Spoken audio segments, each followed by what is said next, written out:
Audiolibros en 15 minutos. Suscríbete al canal y explora un nuevo libro cada día. Los estadounidenses revolucionarios vieron a la antigua República Romana como un ejemplo de gobierno republicano. Considera la palabra virtud. Hoy en día, es sinónimo de moralidad. Un poco más atrás, se usó para describir la castidad femenina. Pero en la época de los padres fundadores de Estados Unidos, tenía una definición completamente diferente. Para ellos, virtud significaba tener una mentalidad pública, la cualidad de anteponer el bien común al interés propio. Virtud era, por supuesto, originalmente una palabra latina. Y era una de las que los fundadores estaban, si no obsesionados, al menos profundamente enamorados. En la recopilación de escritos de la era revolucionaria que se encuentran en los archivos nacionales de los Estados Unidos, la palabra virtud aparece unas 6.000 veces en total. Lo creas o no, eso es más frecuente que la palabra libertad. Está claro que los fundadores tenían en mente los principios clásicos al construir su nueva nación. El mensaje clave aquí los estadounidenses revolucionarios vieron a la antigua República Romana como un ejemplo de gobierno republicano. La idea moderna de virtud es diferente de la que tenían en mente los fundadores. Pero toda su concepción del mundo clásico también era diferente. Hoy en día, las obras de autores griegos como Homero, Platón y Heródoto ocupan un lugar destacado en las listas de grandes libros. Los romanos, sin embargo, están comparativamente descuidados. En la era revolucionaria, ocurrió lo contrario, los romanos eran venerados, mientras que a los griegos se los veía a menudo como frívolos e inestables. Las figuras históricas también se vieron a través de una lente diferente. Tomemos el ejemplo de Cicerón. Hoy en día, el romano es considerado poco más que un fanfarrón pomposo. Pero los fundadores de Estados Unidos idolatraban a Cicerón como un orador altamente calificado y un líder exitoso. Junto con sus pensadores, el gobierno republicano romano fue una estrella imán para los fundadores de Estados Unidos.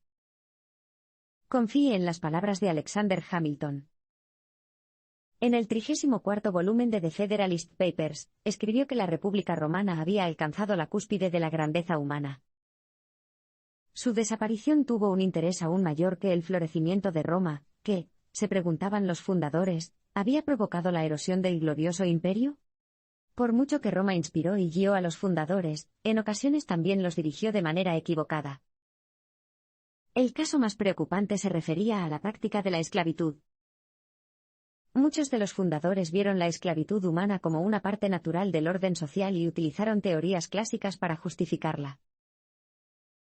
Es evidente que los fundadores de Estados Unidos eran hombres imperfectos. Sin embargo, crearon con éxito una república que continúa ampliando los derechos para más y más personas.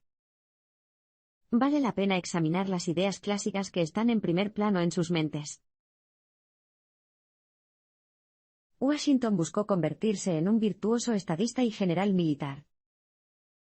Una de las obras dramáticas más populares, en la América prerevolucionaria fue una obra llamada Catón. Hoy en día, el drama parece rígido, arduo y apenas legible. Sin embargo, el público del siglo XVIII disfrutó de los largos discursos, y de las frases ingeniosas que se podían citar. Cato se destacó por otra razón, era la obra favorita de George Washington. Su personaje principal era todo lo que Washington se esforzaba por ser. Catón era un ejemplo de virtud que rechazó los lujos que ofrecía su nacimiento en la clase alta, y pasó su vida política luchando contra la corrupción gubernamental. Washington era, como Cato, un hombre de acción más que de palabras. Y a diferencia de sus compañeros fundadores, Washington no se educó en una universidad prestigiosa sino en el campo de batalla. El mensaje clave aquí es, Washington buscó convertirse en un virtuoso estadista y general militar. La primera experiencia importante de combate de Washington tuvo lugar en 1754, durante la Guerra de Francia e India, un conflicto entre británicos y franceses, que se aliaron con varias tribus de los primeros pueblos. La guerra comenzó con una victoria para Washington, que entonces tenía 22 años. Él y su regimiento lograron emboscar a los franceses y solo sufrieron una muerte. Pero las cosas pronto empeorarían. Después de unas semanas, los franceses lanzaron su propio ataque. Pero en ese momento, las tropas de Washington carecían de comida y se sentían desmoralizadas. Cuando finalmente llegó el ataque francés, las pérdidas de Washington ascendieron a 100. Solo murieron 3 soldados franceses. Un año después se produjo una derrota aún más humillante. Washington operaba bajo el mando del general británico Edward Braddock, un hombre peligrosamente arrogante que se burlaba de las fuerzas francesas. Braddock iba a pagar esa arrogancia con su vida. Murió junto con otros 200 soldados británicos en un enfrentamiento en el valle del río Ohio. Tras una emboscada ejecutada por expertos por los franceses y sus aliados de los primeros pueblos, los británicos se vieron obligados a retirarse. Esa derrota y sus secuelas afectaron profundamente a Washington. Más tarde, recordó haber recorrido el campamento británico por la noche, y su caballo pisó con cautela los cuerpos de hombres muertos y moribundos. Vio directamente lo que le podía pasar a un general arrogante que se negaba a adaptarse a sus circunstancias y a escuchar los consejos. La lección se quedó con Washington cuando se convirtió en el comandante del ejército continental que luchaba contra los británicos 13 años después. A pesar de su falta de educación formal, Washington aprendió a convertirse en un verdadero líder romano, uno que ejemplificara la disciplina y la virtud. Durante la Guerra Revolucionaria, Washington encarnó tanto a Fabius como a Cincinnatus. La mayoría de los estadounidenses hoy en día conocen a Washington como una especie de genio militar. Pero al comienzo de la Guerra Revolucionaria, Washington aún no había descubierto cómo derrotar a los británicos. De hecho, sus primeras estrategias fallaron por completo. Primero, Washington intentó enfrentarse a los británicos de frente. Gracias a la riqueza, el entrenamiento y el número superiores del ejército británico, esta estrategia estuvo condenada al fracaso desde el principio. Tras un año y medio de derrotas, Washington siguió el consejo de uno de sus mejores generales, Nathaniel Greene, y adoptó una estrategia de guerra de puestos. Este es un enfoque defensivo en el que un ejército se retira a una fortaleza y lucha desde allí. Esto tampoco tuvo éxito y se tradujo en costosos reveses cuando miles de soldados se rindieron a los británicos. Era necesario algo diferente. Así que Washington recurrió a una tercera estrategia, una basada en las utilizadas por el general romano Fabius. El mensaje clave aquí es, durante la Guerra Revolucionaria, Washington encarnó tanto a Fabius como a Cincinnatus. El logro más conocido de Fabius fue la derrota del renombrado general Aníbal de Cartago a principios del 200 a.C. Para ello, Fabius, conocido como Washington, por ser un pensador lento, ideó una estrategia cuidadosa. No se centraría en derrotar a Aníbal de plano, sino en negarle una victoria decisiva. Para ello, Fabius aisló a Aníbal y a su ejército de sus recursos, dañando sus líneas de suministro y obstaculizando sus grupos de búsqueda de alimento. También mantuvo los campamentos de sus ejércitos en las colinas en lugar de en las llanuras, lo que obligó a los ejércitos de sus oponentes a mantener una vigilancia constante. En su guerra con Aníbal, Fabián apenas ganó una sola batalla. Sin embargo, ganó la guerra. Ocurrió casi lo mismo con Washington. Rara vez se enfrentó directamente a los británicos en las últimas etapas de la Revolución Americana. Pero si cansa a su oponente, agota sus recursos y lo frena, Washington podría salir victorioso en última instancia. Tras ganar la guerra, a finales de diciembre de 1783, el Congreso organizó una fiesta de celebración en Washington. Al día siguiente, renunció como comandante del ejército continental. Washington podría haberse convertido fácilmente en un Julio César estadounidense, un dictador militar. Pero en vez de eso, decidió convertirse en un Cincinnatus, un hombre conocido por renunciar al título de dictador, y regresar a su granja una vez que había llevado a los romanos a la victoria. Al hacerlo, Cincinnatus y Washington mostraron la máxima reverencia por la virtud pública. John Adams se veía a sí mismo como un Cicerón estadounidense. El orador romano Cicerón nació en el 106 a.C. de padres de nacimiento poco destacable. Aunque comenzó su vida como plebeyo, eventualmente ascendió hasta convertirse en lo que los romanos llamaron un hombre nuevo, alguien que alcanzó la nobleza al ocupar un alto cargo. El apogeo de la carrera de Cicerón se produjo en el 63 a.C., cuando fue nombrado uno de los 2 cónsules de Roma, el cargo político más importante del imperio. Fue en este papel que se enfrentó a la conspiración de Catilina, un complot ideado por la senadora populista Catiline para derrocar el consulado de Roma. Mediante una serie de discursos poderosos y apasionantemente emotivos, Cicerón expuso el complot de Catilina y, finalmente, hizo que el senador huyera de Roma. Cicerón era muy conocido por los fundadores de Estados Unidos. Pero uno de ellos lo idolatraba verdaderamente, John Adams, quien compartía algunos de los mejores y peores rasgos de Cicerón. El mensaje clave aquí es, John Adams se veía a sí mismo como un Cicerón estadounidense.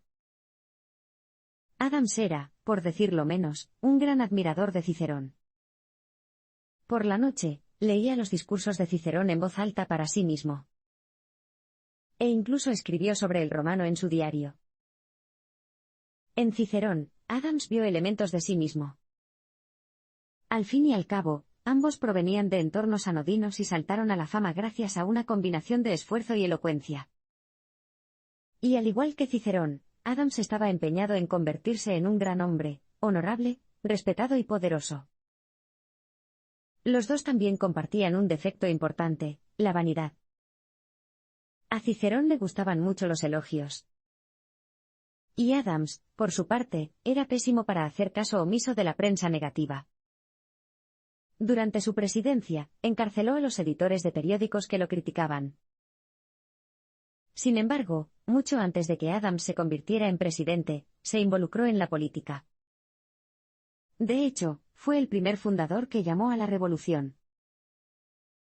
En 1765, Adams publicó un panfleto que expuso una visión sorprendente y profética. En él, predijo el futuro a largo plazo de Estados Unidos. La libertad, dijo, en última instancia reinaría sobre millones de ciudadanos. En el verano del mismo año, Adams publicó una serie de ensayos en los que argumentaba que los estadounidenses tenían el derecho a la libertad derivado de Dios y no de un rey. Estos ensayos tuvieron un impacto extraordinario. Dieron a los conciudadanos de Boston de Adams una conciencia mucho más aguda de sus propios derechos y libertades. Se preguntaron si los británicos los trataban de manera justa. Y empezaron a aceptar la idea de que podría haber una revolución en el horizonte. Thomas Jefferson se inspiró en los griegos, particularmente en Epicuro. Thomas Jefferson era diferente de los otros padres fundadores en muchos aspectos. Tenía una mentalidad estética, tocaba música, leía mucho y diseñaba arquitectura. Y aunque el movimiento romántico, que valoraba la emoción por encima de la razón, aún no había comenzado, podemos ver fácilmente a Jefferson como uno de sus antepasados. Era apasionado, emocional e incluso ilógico a veces. El movimiento romántico estuvo muy influenciado por los antiguos griegos. Y también lo era Thomas Jefferson. Fue el único fundador que podría decirse que era más griego que romano. El mensaje clave aquí es, Thomas Jefferson se inspiró en los griegos, particularmente en Epicuro. Mientras Jefferson recibía su educación, llevaba una especie de diario llamado libro común, en el que registraba citas de varios textos que leía. Los autores griegos ocupan un lugar destacado en él, por ejemplo, Jefferson cita al trágico ateniense Eurípides unas 70 veces. Curiosamente, sin embargo, el filósofo griego Epicuro no se encuentra por ningún lado. Esto significa que Jefferson debe haberse encontrado con Epicuro más adelante en su vida. Pero una vez que lo hiciera, el filósofo griego tendría un profundo impacto en su pensamiento. Se sabe poco sobre la vida de Epicuro. Lo que sí sabemos es que estableció una comunidad llamada The Garden en Atenas. Allí, sus miembros celebraron la idea de que la tranquilidad y el placer eran los objetivos supremos de la vida. Hoy en día, pensamos principalmente en el epicureísmo como si se tratara de disfrutar de cosas como el vino y el sexo. Pero en la época de Jefferson, la filosofía significaba algo muy diferente. En su diario, Jefferson resumió la filosofía epicúrea de esta manera: la felicidad es el objetivo de la vida. La virtud es la base de la felicidad. Y la virtud consiste en la prudencia, la templanza, la fortaleza y la justicia. Estos valores hablan alto y claro en la obra maestra de Jefferson, la Declaración de Independencia. En el segundo párrafo del documento, Jefferson declara que todos los hombres son creados iguales y tienen derecho a la vida, la libertad y la búsqueda de la felicidad. Su uso del término felicidad es epicureísmo en su forma más elevada. Es un cambio notable con respecto a la formulación del filósofo inglés John Locke, quien en su lugar había utilizado la frase vida, libertad y patrimonio. Al hacerlo, Jefferson prevé un futuro positivo y optimista para todos los estadounidenses, no uno centrado en la propiedad privada. A continuación, Jefferson invoca la prudencia y la justicia, dos conceptos que él consideraba fundamentales para el epicureísmo. En su declaración, Jefferson expuso el plan para la floreciente nación. En parte, los estadounidenses tienen que agradecer a Epicuro. James Madison vio los clásicos a través de la lente de la Ilustración. A mediados del siglo XVIII, Escocia, nación del noroeste de Europa, estaba experimentando una revolución intelectual. El movimiento conocido como Ilustración escocesa se produjo justo cuando su vecina, Inglaterra, atravesaba un período de estancamiento intelectual. Algunas estimaciones sugieren que el 75% de los escoceses sabía leer en 1750, en comparación con solo el 53% de los ingleses. En ese momento, las universidades inglesas como Oxford estaban en declive, mientras que las de Edimburgo y Glasgow se modernizaron y florecieron. Gracias a la gran cantidad de inmigrantes escoceses que llegaron a Estados Unidos, la Ilustración escocesa tuvo una gran influencia en los padres fundadores. El movimiento se basó en gran medida en el pensamiento clásico, y su impacto fue mayor en el cuarto presidente de los Estados Unidos, James Madison. El mensaje clave aquí es: James Madison vio los clásicos a través de la lente de la Ilustración. Madison entró en contacto con pensadores de la Ilustración escocesa durante su estancia en Princeton. Allí, sus profesores escoceses le enseñaron francés, clásicos, lógica y filosofía moral. Escuchó conferencias sobre la necesidad de que los gobiernos incluyan sistemas de frenos y contrapesos. Y conoció las ideas del filósofo francés Montesquieu. Los argumentos de Montesquieu en su obra más famosa, El espíritu de las leyes, se basaron en gran medida en las historias de Grecia y Roma. El francés utilizó los ejemplos de estas dos civilizaciones para argumentar que las repúblicas solo podían ser naciones pequeñas, demasiado grandes, y que eventualmente se convertirían en facciones en guerra que harían que el país se desmoronara. Estas preocupaciones fueron de suma importancia para Madison y sus contemporáneos.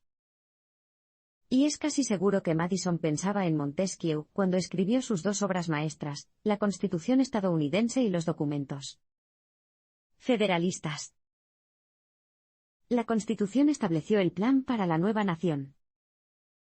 Pero The Federalist Papers le dieron un verdadero sentido de legitimidad. En ellas, Madison disipó los temores de que los políticos estadounidenses algún día abandonaran la virtud en favor del partidismo. A diferencia de Roma, el gobierno de Estados Unidos haría del partidismo una característica, no un defecto. El gobierno tendría en cuenta la realidad del partidismo y el interés propio con tres poderes gubernamentales que podrían controlarse y equilibrarse entre sí.